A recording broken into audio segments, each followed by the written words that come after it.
Steam up those windows, darlings. A kiss in the snow might be cold, but what follows is anything but.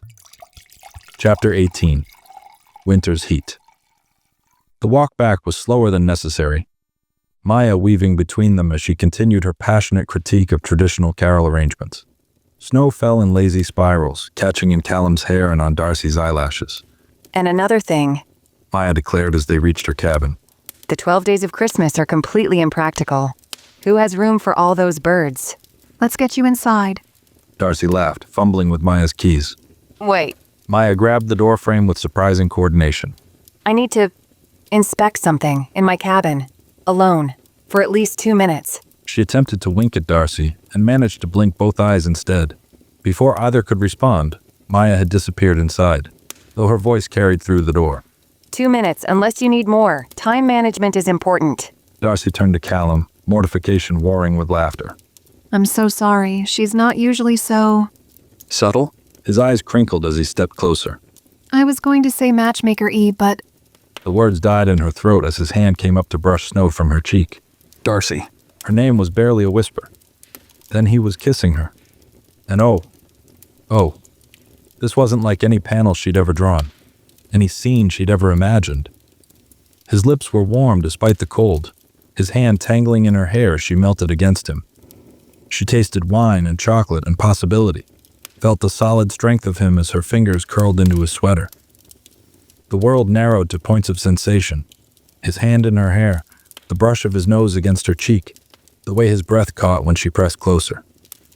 Snow fell around them in silent benediction, but she barely felt the cold. Time stretched like honey, sweet and slow and infinite. This was what her art had always reached for. This suspended moment where everything else fell away. No panels to draw, no stories to tell, just the reality of his mouth on hers, his heartbeat strong under her palms, the slight tremor in his fingers as they traced her jaw. She could live in this moment forever, she thought distantly.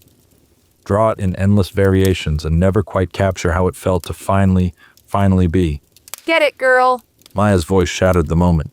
They broke apart to find her hanging out her window, grinning like a drunk Cheshire cat. That was way better than pottery.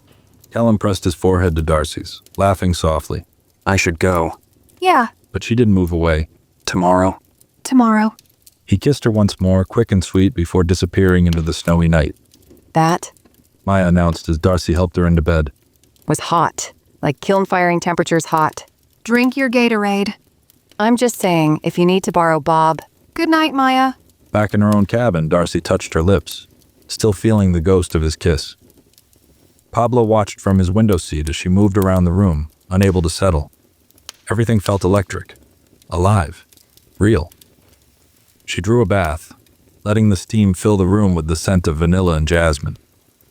As she sank into the warm water, her mind drifted to strong hands and green eyes, to the way his muscles had moved under that sweater, to how his touch had left trails of fire on her skin. Her hand slipped beneath the surface as she recalled his kiss, remembering the strength in his fingers, imagining how they might feel elsewhere. Pablo chose that moment to knock her private relaxation aids off the bathroom counter with a judgmental meow. Really? She called out to her cat, Now? but perhaps it was for the best. Some fantasies were better saved for when she wasn't at risk of drowning in a bubble bath.